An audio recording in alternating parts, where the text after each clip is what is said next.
Hey guys, what's going on? John here from What's Spinning here tonight to chat about this new Big K.R.I.T album, K.R.I.T is Here. And first off, I want to apologize for the short absence. I've been sick and a couple of things have come up and I've been busy, but going forward I should be much more on track with reviews and stuff like that. Also, in case you missed it, I didn't make a big stink out of it, but I did recently republish a Black Keys album review from a couple of weeks ago. Go check it out if you haven't already. Now, Big K.R.I.T is a Southern MC hailing from Mississippi, who I kind of missed the boat on at first, mostly because growing up, I didn't listen to a lot of Southern hip-hop. But in the early 2010s, with albums like K.R.I.T Was Here, Forever and a Day, Big K.R.I.T really started turning me on to Southern hip-hop in a big way very fast. Between his energy and his versatility, I was actually finding his performances really infectious. There were Southern bangers all over the place, obviously, but at the same time, Big K.R.I.T could reel it back and put together a really emotional Southern bluesy track as well. Had a lot of same feelings for Forever and a Day. Now, his studio album output has been the topic of a big debate over the last few years.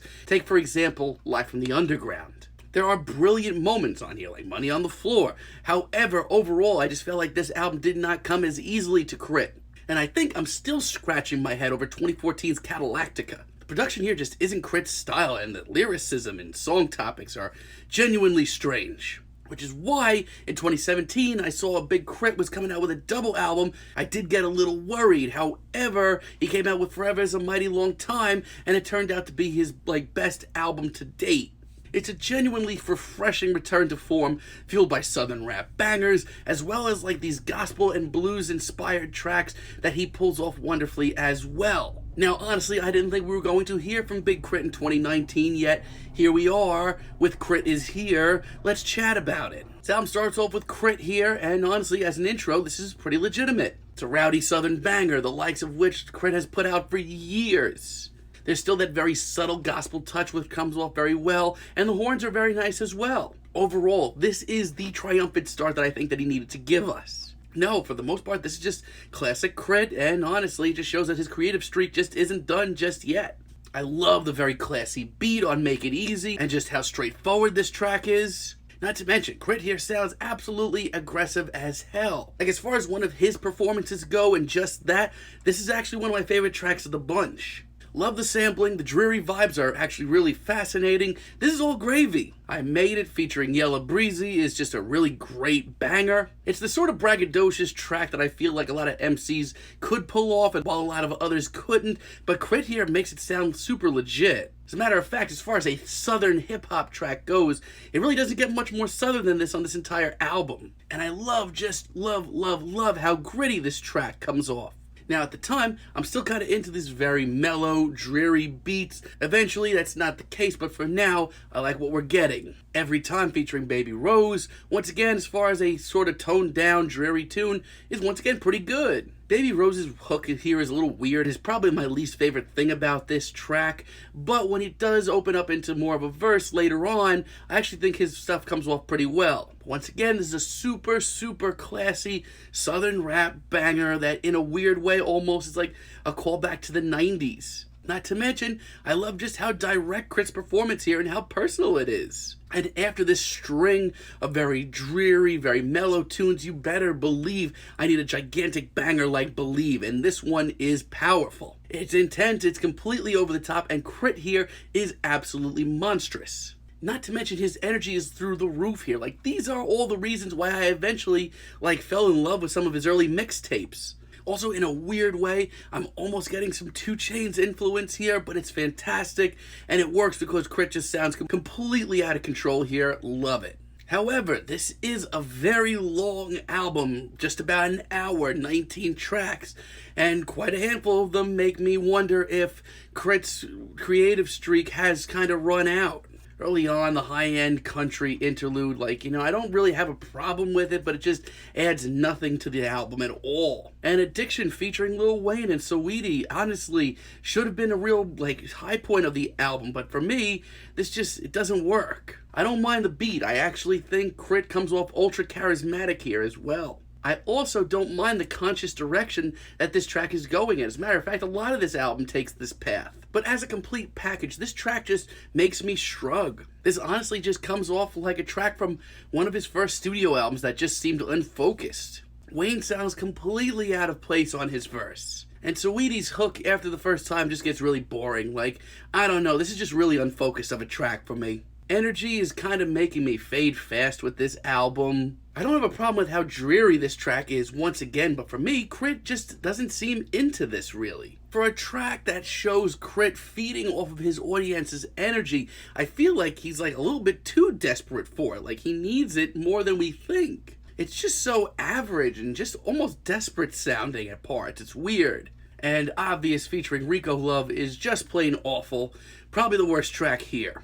Like, why the hell does this sound like an honest-to-God Drake ripoff from the And Nothing Was the Same days? Rico's performance here, whoa, Nelly, that is bad. And the whole track just has this alternative R&B feel to it. I just never thought we'd hear K.R.I.T on this type of track. It's not good. Family Matters later on in the album is all over the place. This beat isn't left field or experimental or different, it's just ugly. Same thing goes for the production, to be honest. And it's a shame because K.R.I.T's performance and the meaning behind this track, once again, is pretty special. But everything else about this track just makes me, like, not able to swallow it, honestly. You also have a whole lot of very middle-of-the-road tracks here.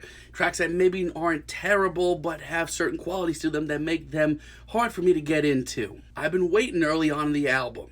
You know, I do like the very dreary, dark beat. And K.R.I.T's performance here is so slick. It's staggering, really. It's just a little bit too straightforward for my liking. Like, there's nothing here on this track that he hasn't done before. There's nothing wrong with this tune. It's just not for me. Blue Flame Ballet late in the album is just so middle of the road.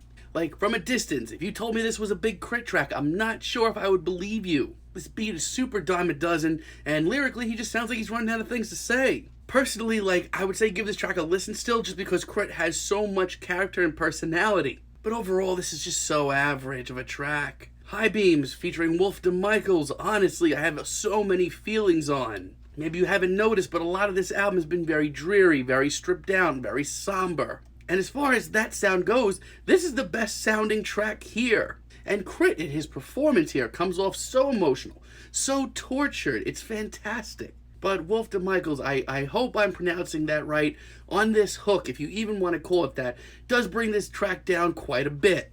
It's just so out of place and goofy. Just like, it makes me hard to really appreciate the rest of this track. And it's a shame because the rest of it is absolute gold. I have a lot of the same feelings on Life in the Sun featuring Camper. Once again, K.R.I.T's performance is fiery and emotional. But for me, this beat is more distracting than anything and just aggravating. Camper on this hook is just okay. I don't have a problem with it, but it's certainly not standing out to me. As a matter of fact, it kind of just makes me miss Forever Is a Mighty Long Time, because that album saw K.R.I.T team up with people that, like, he was legitimately inspired by over his life, like serious idols of his, serious southern rap legends. And now we get this. It's just totally different. Like, I have to say, if this is K.R.I.T's I'm Here to Stay album moment, like, it's just not hitting the mark completely. Thankfully, K.R.I.T does have a few serious tricks up his sleeves that end this album off on a semi-alright note. Take, for example, Prove It featuring J. Cole. Quote me on this, it's one of the best beats here. Once again, it's very dreary, it's a very nocturnal beat. You should know this by now with this album.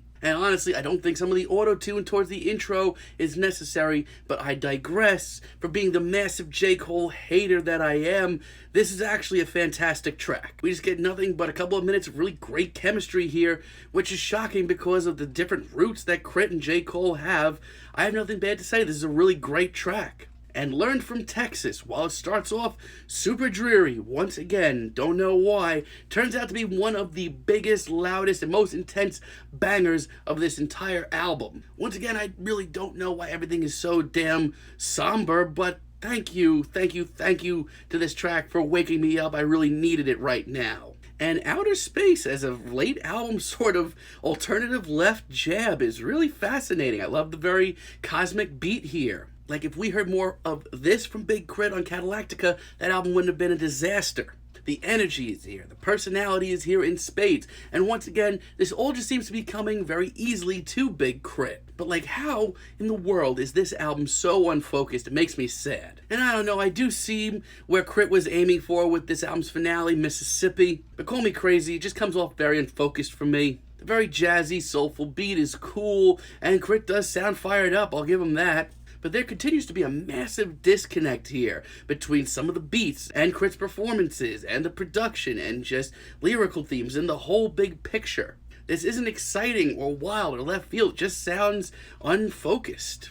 So I don't know, there are a handful of very, very, very exciting tracks here that show that Big K.R.I.T. still has a lot of very creative, interesting ideas in Southern rap. But the overall gloominess, the unfocused thoughts, and the fact that I feel like this just isn't coming as easily to Big K.R.I.T.